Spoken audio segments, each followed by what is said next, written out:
everyone, and thank you so much for taking the time to join us today as we discuss how you can speed up your literature reviews with the help of Laser AI.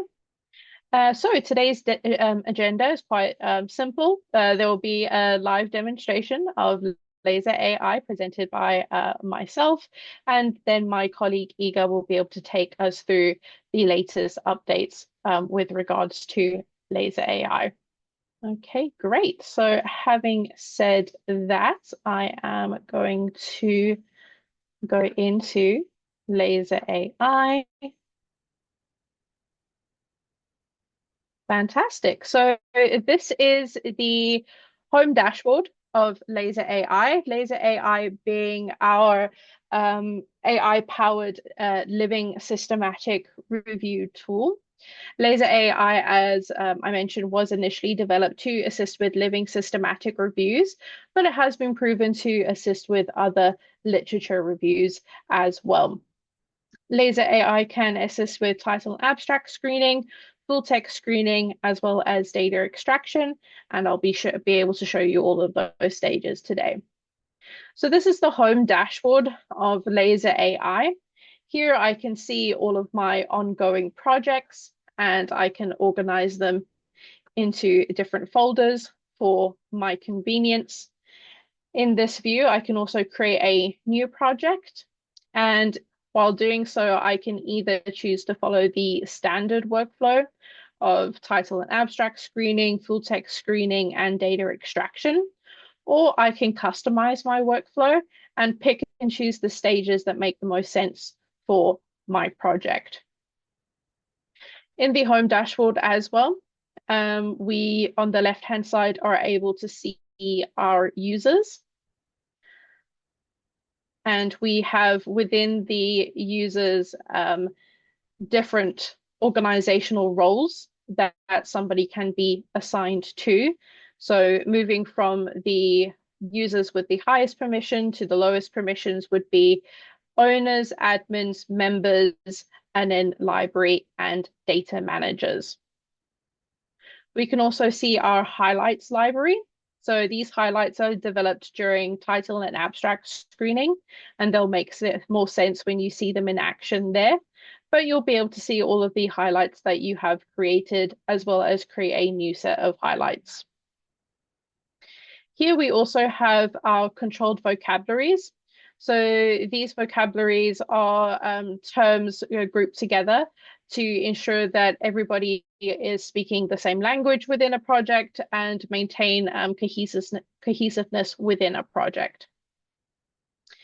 Then we have our templates for title and abstract screening, full text screening, as well as data extraction.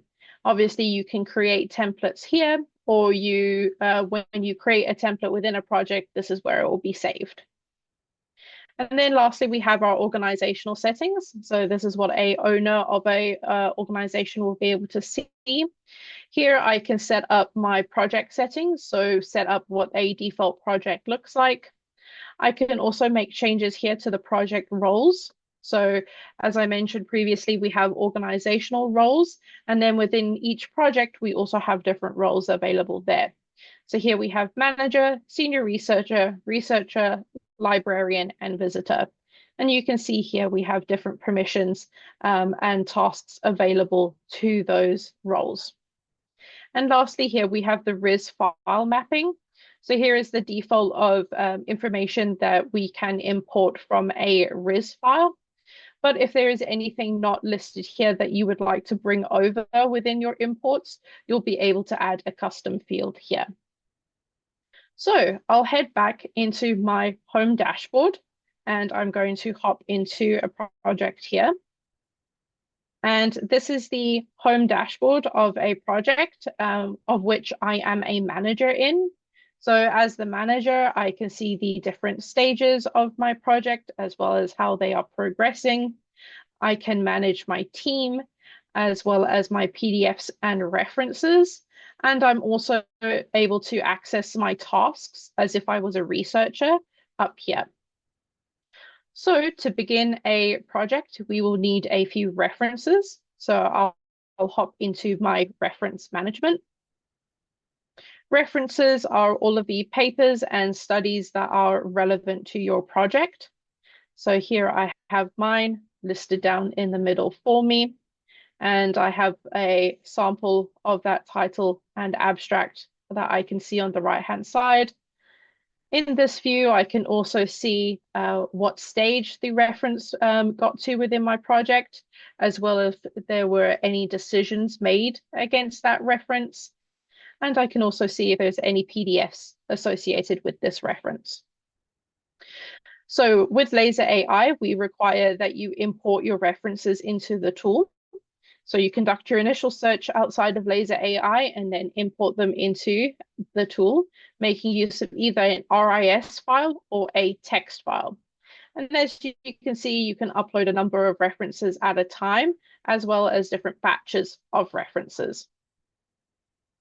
Here I have 244 references within my project, but we do have clients that make use of thousands of references at a time. So once we have a few references, I'm now going to head into my title and abstract screening. This is the manager's overview of this stage.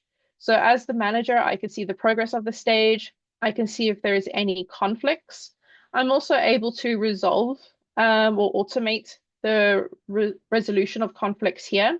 So say, for example, if one researcher would like to include the reference, but the other researcher would like to exclude the reference, I can automate this resolution to be solved either according to status. So should that reference always be included or excluded? Or I can solve according to the researchers. So if I have a senior researcher, it would be their final say. I can also automate if, say, for example, both researchers agree that the reference should be excluded, but the exclusion reasons differ. I can then solve according to the hierarchy of exclusion reasons. So here I have my list of exclusion reasons, and I can prioritize this list. Within this view, I can also set up my distribution. So at the moment, I have 144 references that have not been assigned for title and abstract screening yet. I can either assign all of this or a subset of this amount, and I can either do this proportionally so that everybody receives the same amount of work, or I can individualize this. So say, for example, somebody's availabilities change, or maybe I have a senior researcher that can take on a higher caseload. I can make those changes here. I can also automate my distribution so that when new references come into the tool, it will automatically distribute them according to the rules that I have set up here.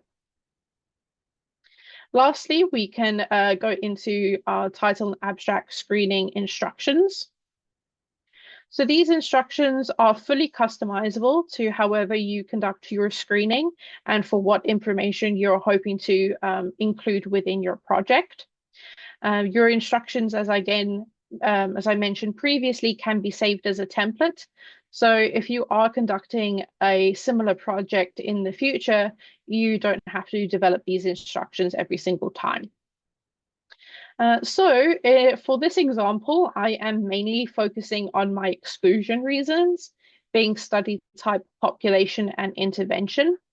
And if I click within one of my exclusion reasons here, study type, I have further instructions of how to make use of this exclusion reasons. And here in the green, I have my positive highlights. So these will be keywords that I want to include within my study. And then in the red, I have my negative highlights. So these are keywords that I want to exclude from the study. This green and red colorization can be customized because we do have some clients that struggle to differentiate between the two colors. I can also make use of the wildcard feature, which means by adding an asterisk to the end of my keyword here, the tool will then look out for other words that share a common call to the keyword that I have selected. So once we have set up our title and abstract screening, I can now show you what this looks like from the researcher's perspective.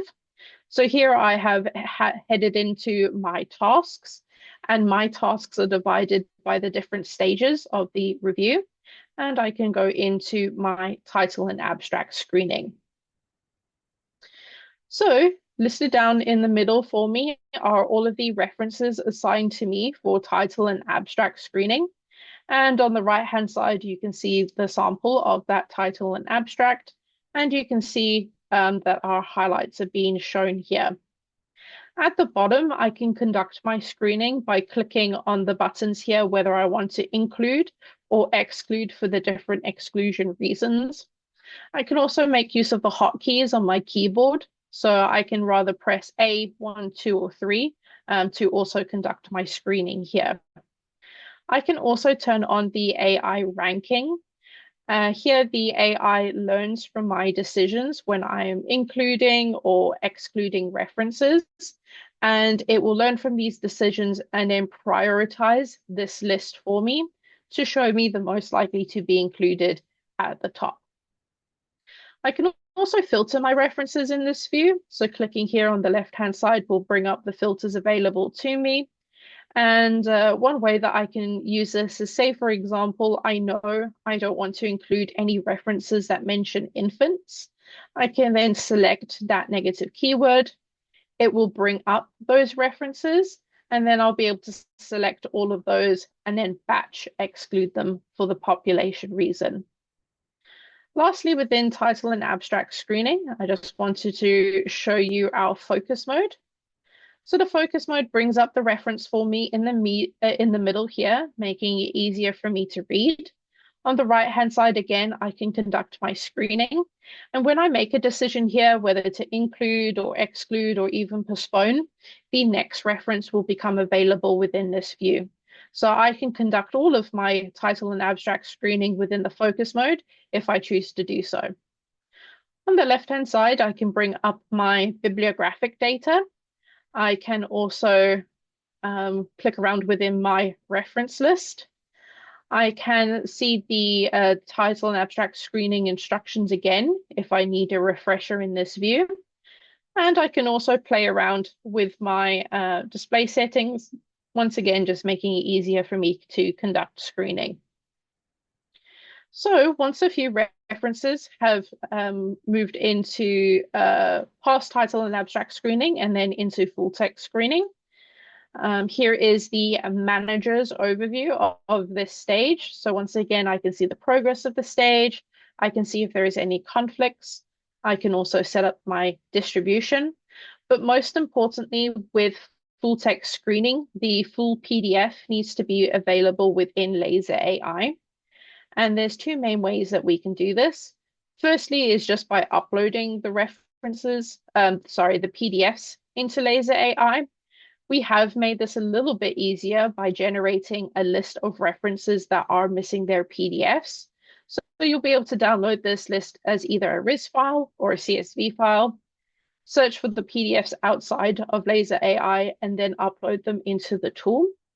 When you upload the PDFs here, the AI will then match those PDFs to the existing references within Laser AI. Or if we allow for the distribution of references without their PDFs, then the researchers will be able to upload those PDFs for us. And I'll be able to show you what that looks like shortly. But lastly here, I just wanted to show you the full text screening instructions. And once again, this is fully customizable to how you would like to conduct your screening. And you can also save this as a template for future use. So what does this look like to the researcher? Again, I'll head into my task and into the full text screening. So here listed for me is the references I have assigned to me for full text screening. I only have 6 at the moment, but you'll notice at the bottom here, those buttons for screening aren't available. So you do have to go into your focus mode if you would like to conduct full text screening. And for this example, I don't have a PDF, but if I go over to the left-hand side and click the paperclip for PDF attachments, if this PDF is open access, we can make use of OpenAlex, and clicking this button will automatically find that PDF for us. Or if this PDF is behind a paywall, we can make use of Article Galaxy. And again, clicking this button will take us directly to Article Galaxy, who's automatically found that PDF, and they will let us know of any costs involved when using that PDF. But if I do have my PDF, this is what it would look like. So I have it brought up for me in the middle. And then on the right-hand side, again, I can conduct my screening. On the left-hand side, once again, I can see my bibliographic data. I can see my reference list as well as my instructions. But here as well, we have a table of contents, which is basically making use of the headings found within the PDF. And I'll be able to click through this to find the information that I'm looking for. Or we can also search within this PDF. And this search just acts as any normal search would within a PDF reader. So from here, we can then move over into data extraction. So once again, this is the manager's overview of this stage. I can see the progress of the stage. For within data extraction, we can also set up quality assurance. Quality assurance will then assign a reference that has completed data extraction to another researcher, and that researcher will be able to double check to make sure that that information has been extracted correctly. But most importantly here is where we would develop our data extraction form. So normally at the end of a literature review, you can be left with a table that has all of your extracted data within it. And here is where we are basically developing that table. So on the left-hand side, you can see the fields of interest to me, the information that I'm hoping to pull with from the PDF. So I'm interested in the study characteristics, country, population, inclusion, exclusion criteria, interventions, outcomes, etc.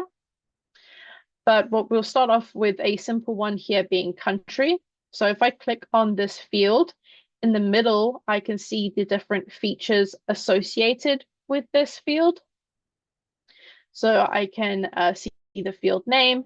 I can choose if it's a required or a key field. I can also add a description.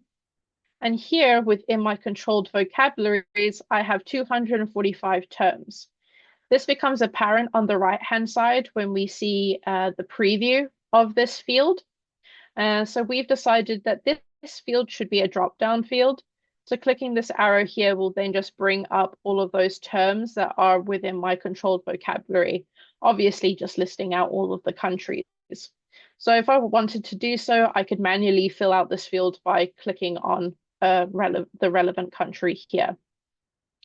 Or if we would like the AI to assist us, we just need to provide the AI with a model. So at the moment, the AI is using the model of country name because I'm looking for countries. But if I click in here, you can see that we have developed quite a few different types of AI models to extract different information from the PDF. So again, what does this look like to the researcher? I'll head into my tasks and my tasks to the data extraction, head into my focus mode. And here in the middle, again, I have my PDF pulled up for me. And then on the right-hand side, I have my data extraction form. And the information highlighted in yellow is the information that the AI has found for me. As I showed you previously, the field of country, the AI has found the information of Spain. And if I click on this field, the PDF will jump to the relevant part of the PDF that the AI found this information. And then as the researcher, I can either accept the AI suggestion or I can reject the AI suggestion. We can also extract from tables. So if I scroll down here, I have a table that I can then click and again click to extract. The AI then formats this table, and I just need to tell the AI for what this information is referring to. And then the AI will also be able to extract this information for me. Say, for example, maybe the AI hasn't found the information you were looking for, or if you would rather type in the information yourself, you can do so just by typing within the field. But what we suggest is to make a connection. So you highlight the relevant text within the PDF, and then you click this plus button here, and that will add that information into the data extraction form. This makes it easier for when researchers are conducting quality assurance. So they'll be able to do the similar action of clicking through the fields and then see where you found that information. And then they'll be able to agree or disagree with you there. Once we've extracted some data, the managers will be able to find it within the extraction summary. So here I've only extracted one paper, but here I can see all of my data that I have extracted from this paper. I can filter this if I was to look for a specific author or a specific paper here. And I can also pick and choose the fields that I would like to display. And then I can export this as either a BRAT, JSON, or a CSV file. Lastly, we have the Prisma diagram editor. So as I am going through my review and I am including or excluding references, this is being automatically updated for me. And then we can also export this as an image file. So thank you so much. That again is the very brief overview of Laser AI. Please feel free to ask your questions within the Q&A section. If you would like to learn more, again, you can visit our website or you can email me at kirsty.watson@evidenceprime.com. But for now, I'm going to pass it over to my colleague, Iga, and she'll be able to take us through the latest features of Laser AI. Thank you so much, Iga. Thank you, Kirsty. Okay, so just give me a second to share my screen, and we can go to see what we have prepared for you in the new version. Because as previously, as always, I'm joining the webinar to show you some of the new features that we developed lately. And this new version is called Beryllium, or version 1.3 if you prefer the numerical name. And it's just around the corner. So let's jump into it. I have quite a lot of good news for those of you who are working a lot in data extraction or are interested especially in data extraction module in case of Laser AI, because this part was our main point of focus in this release. And we have started from the form creator. Form creator was reorganized and improved. We have now much more clear overview of the form structure. There is more space because each field or each section has now the space inside where we can manage all the settings. There will be also a bit more space for the new features as well.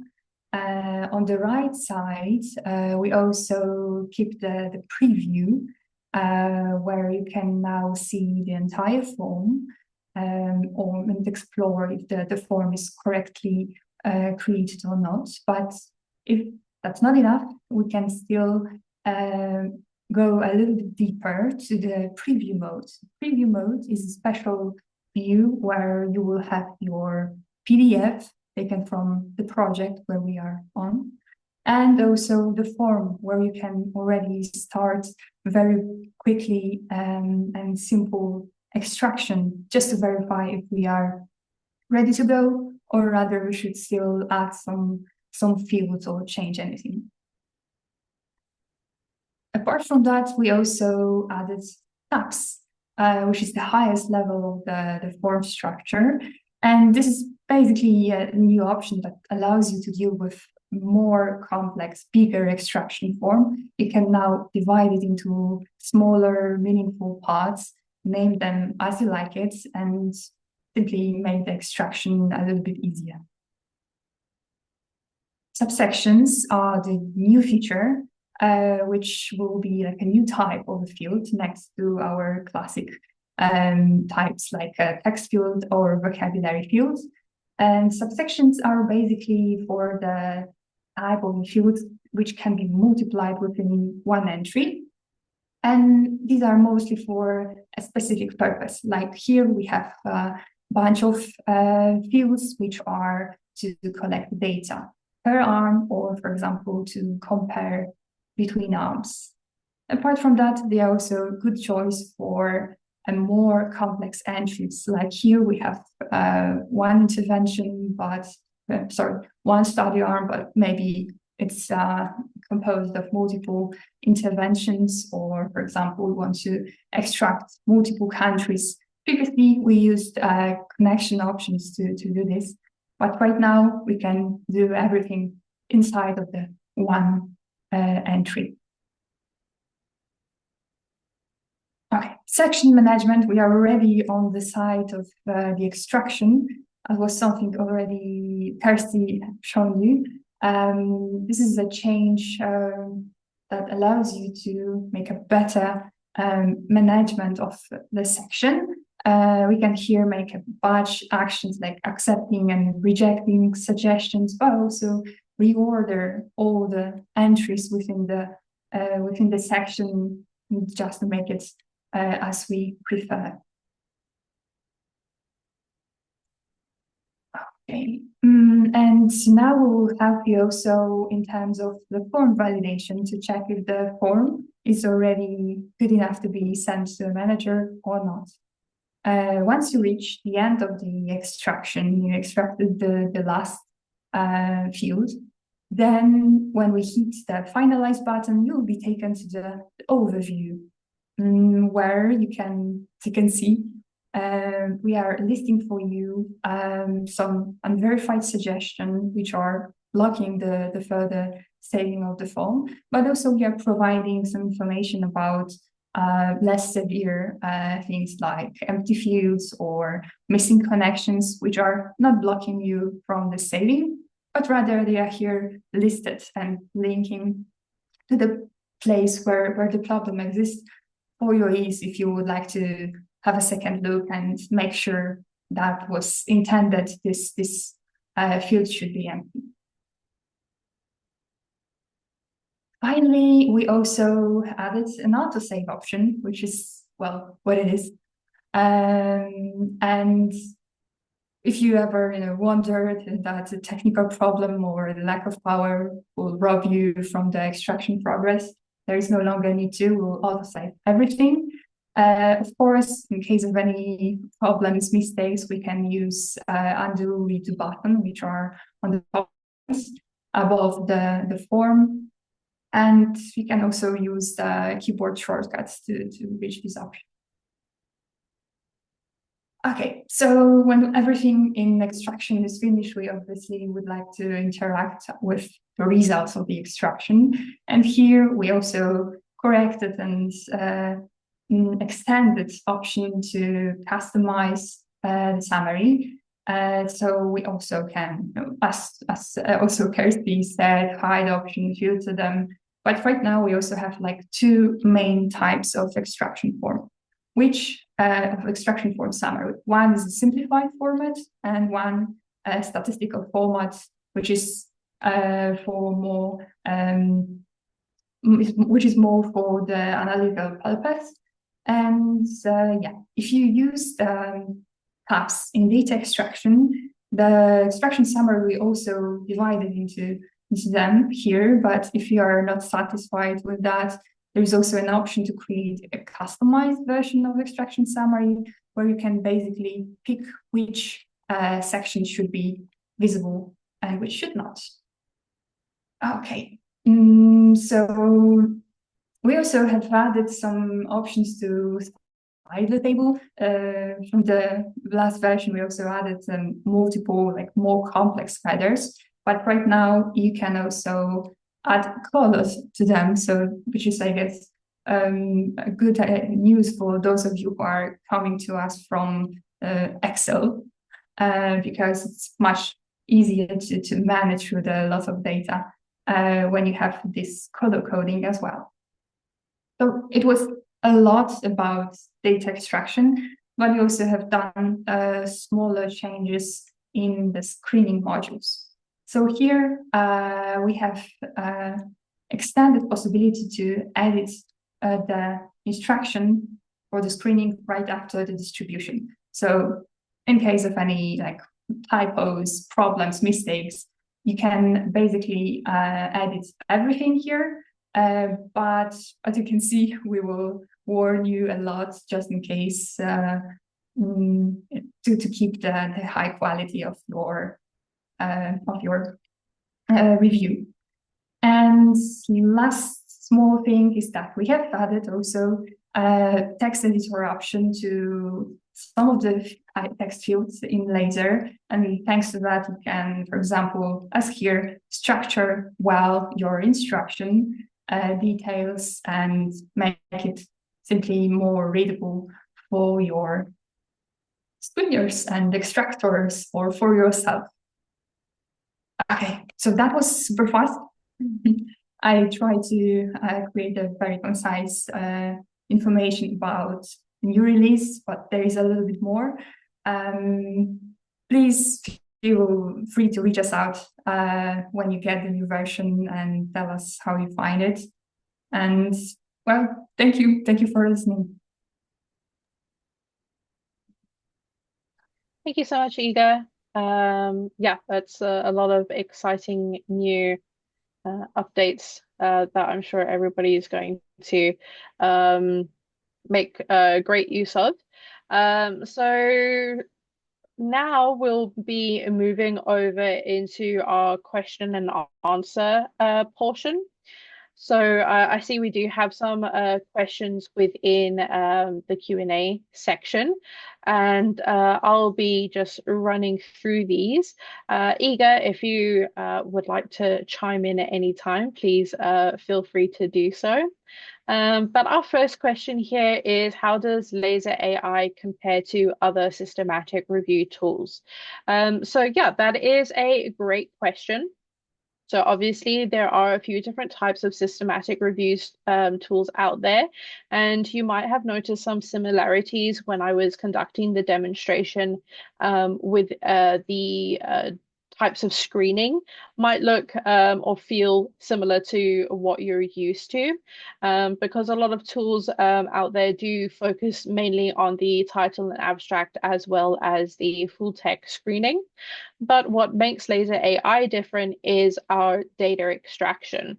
So Laser AI actually started off out as Dexter, our AI-powered data extraction tool, many years ago. So we've been developing AI for data extraction for quite a while. So we do feel that our AI-powered data extraction is the most mature on the within the I want to say clients, but that's not correct. Marketplace. There we go. Within the marketplace at the moment, ours is the most mature. We're also the only literature review tool out there that we're aware of that has FedRAMP, ISO, and SOC 2 security certifications. We do work with governmental agencies within Germany as well as the United States. So we have to be extremely safe and secure with all of our clients' data. And we are also still a relatively small team, which allows us to take our client feedback really to heart. So if you do have any suggestions that you would like to provide to us, please do let us know, because it might be featured in the upcoming update. So yes, that would be my short summary of what makes us different to other laser tools. Sorry, no, systematic review tools. So the next question we have is, can you assign citations to screen based on the subject matter? So at the moment, when you are dealing out the references for your researchers to conduct the screening or the data extraction, it is randomized and blind. So you don't have any control of what types of references are being distributed to the researchers. I would suggest if you would like to assign references according to subject matter, what you can do is upload a bunch of references with according to or about a certain subject that you're interested in, then assign those references to the researcher that is best suited to that, and then let them complete whatever stage they were at then. So that might be a workaround to make sure that a specific researcher gets only specific types of references. But normally the assigning of references is blinded and randomized. I see here, Iga, you maybe want to answer the next question of, does the AI prioritization learn from an individual person screening or screening across all people who are screening? Quick answer, that's the reason why I picked this one. Yes, we are learning from all the people who are screening. After 40 decisions, we are basically ready to suggest the first reordering of abstract during screening stage, data on accept screening stage. And yeah, you have to only give this 40 decisions, at least one including, one excluding, and obviously with a higher quota of decisions, we can make a better suggestion with the order of abstracts. Okay, great. Thank you so much. The next one we have is, can you share examples of how laser AI has helped clients' work or productivity? So sure, we do have a number of publications of people who have made use of laser AI, and you'll be able to see those publications on our website. But the one that always springs to mind is the US Division of Translational Toxicology found a reduction of 53% when time reduction, I should say, when making use of our AI-powered data extraction, while maintaining a precision of 96% and a recall of 92%. So I'm sure you all know how long and tedious it can be to create these types of reviews, and if you were given back 50% of your time, could be quite a lot of time. So yes, that's one of the use cases that I like to bring up. And then here we have another question. Could we link RightFind to search the full text articles? So at the moment, as I showed you, we've partnered with OpenAlex as well as Article Galaxy to help us find PDFs that we are missing. But if you would like to email me about RightFind, you can do so. Again, like I said, we do take suggestions very seriously here.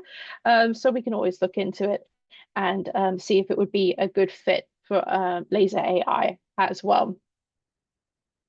Next question. Can this tool stratify between included studies for different PICO questions, which will have different data extraction requirements within one project? So when conducting a project, um, some teams do conduct a project in which it's one Pico question, and that would be the entire project. But it can also be the search strategy. So if your search strategy is similar across multiple Pico questions, then you could have multiple Pico questions within your project. The trick then would to be to mark when you're conducting your screening to be included for which Pico question, and then when developing the data extraction form, within that form to include the different information with regards to the different Pico questions that you would like to include. So some people, like I said, do divide projects by different Pico questions, but it's not to say that you can't have multiple Pico questions within one project, I mean. And then the next question we have seems that Iga, maybe you could answer this for us. Is it possible to export the Prisma diagram into something other than an image file in the event manual edits are needed? So, unfortunately, currently we support only SVG and PNG formats, but here I just wanted to mention that we are planning in the future to make some revamp of the Prisma diagram and how it's created in Laser. So you can expect also the options to edit them directly in the tool. Okay, great. So yes, so soon it will be able to edit the Prisma diagram with directly within Laser.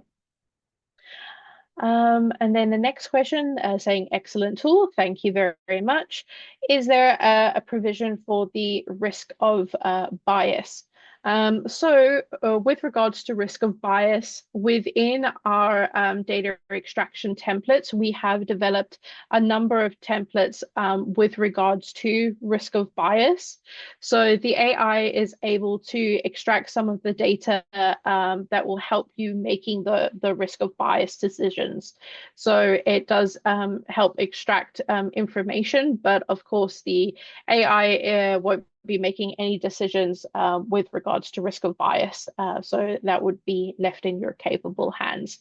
But we have developed templates to assist with that. And then next question for Iga, is there a limit to how many people can collaborate on a project? There is no, we have no limits in terms of number of people joining the project. And what's more, we have quite a lot of options in terms of picking the permissions or picking the correct roles inside of the project. So you can easily manage who should join, for example, project management, or rather who should just do the extraction or the screening. We also, I guess, skipped one question about pilot. Is it possible to set a pilot test for either the screening or data extraction phases with a randomized sample of studies? And here the answer is that we have quite robust option of distribution in both screening and extraction phase. So it's possible to create one stream of with screening or extraction tasks, which is like pilot will be, we are waiting until it will be done. You can, for example, upload only a part of abstract or a part of PDFs and start with them, make sure that the rest of the work will be done on the already verified instructions. Okay, great. Thank you so much. And thanks for picking up that question that I skipped over there. Okay, we have another one. Can the AI create a table with the patient records, outcomes, measurements, and divide them results between groups and the moments of preoperative and post-operative? So the AI doesn't create any tables. That would be up to you within the data extraction form. So within the data extraction form, you would be able to develop those tables there and create those patient-reported outcomes, and also then be able to list for what group as well as for what stage, so the preoperative and postoperative in there as well. What the AI can do is, if within the PDF there is a table reporting similar outcomes as to you're interested in, then you'll be able to extract from that table into the table that you developed within the data extraction form. So like I mentioned previously, the data extractions forms are fully customizable. So there's a lot you can do within there. I hope that answered your question. And then the next one we have here, maybe Iga, you can help me with this one, is a tool also suitable for reviews that use a qualitative evidence synthesis approach? So here, what we have in data extraction especially is that we can provide any types of data. There's lots of help in terms of more qualitative and quantitative research and extract those data. So basically, we can say that both of them are supported by us. Okay, great. As well, just to add to that, as I showed you previously, that we have developed quite a few different types of AI models to extract different information. If you would like to learn more about those AI models, again, you can just email me and I'll be able to share that information with you. We also recently received a grant from the European Union to help us in developing 300 more models for laser AI. So we are really trying to strive for being able to extract all types of different data. Then we have another question. Are there any tutorials available to use laser AI? So again, you can visit our website or email me. Laser AI, we do, provide a free month trial of Laser AI within our sandbox environments. Here we have pre-populated projects, so you can explore Laser AI and get a look and feel of the tool. After that, if you are happy with how Laser AI operates and you would like to explore it more, we can help you replicate one of your previous projects within Laser AI. So you can then see how Laser AI compares to the previous methods you were using to complete a systematic review. So again, if you're interested in any of that, please feel free to email me and I'll be able to set that up for you. Anna asks, is the PDF automatically downloaded, or do we have to confirm that the PDF is actually the one suggested by the AI? And then Iga will help me with this one. So here we support matching of the PDFs with the batch upload. So you can basically upload a great number of them directly to the tool. And we have a system that supports matching these PDFs to the abstract. And this is mostly done automatically with the help of our systems. And yes, that's the case when you already have all. Fortunately, from the safety perspective, it's not possible to download them from the outside providers like OpenAlex.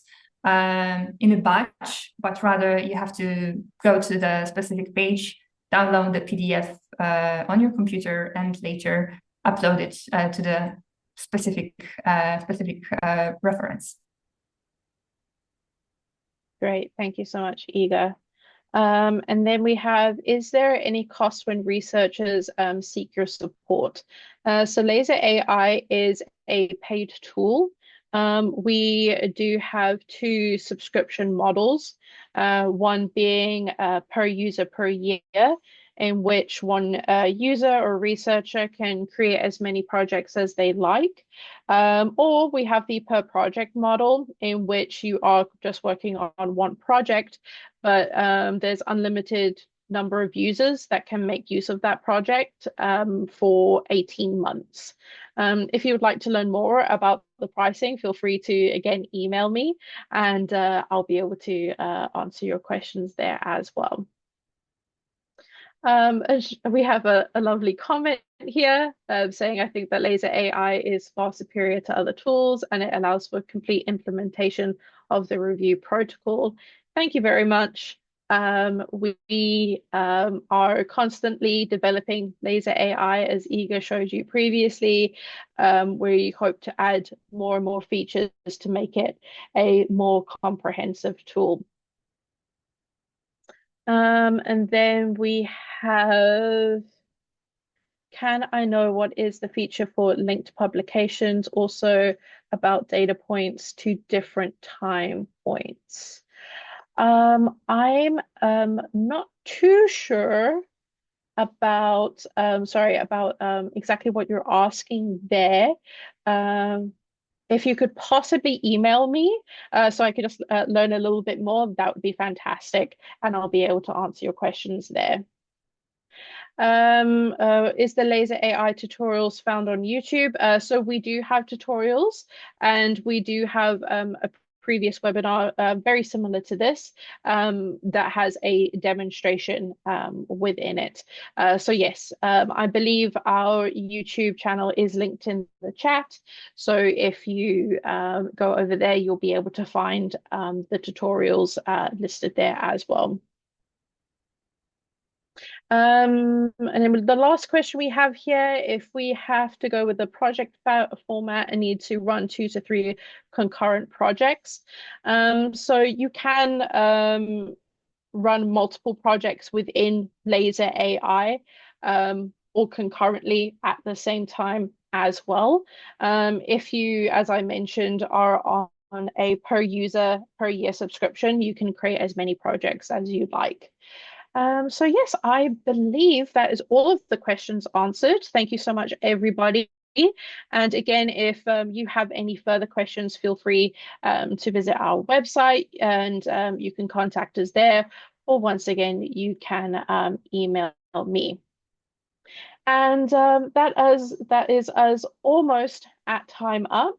Once again, I would just like to thank all of you so much for attending today's webinar and for all of your questions. Feel free to follow us on social media, where we like to share updates, as well as if we have any upcoming webinars, we always share our information there. And yep, I will give you all back a few more minutes of your time, and I hope you have a lovely day further. Thank you so much.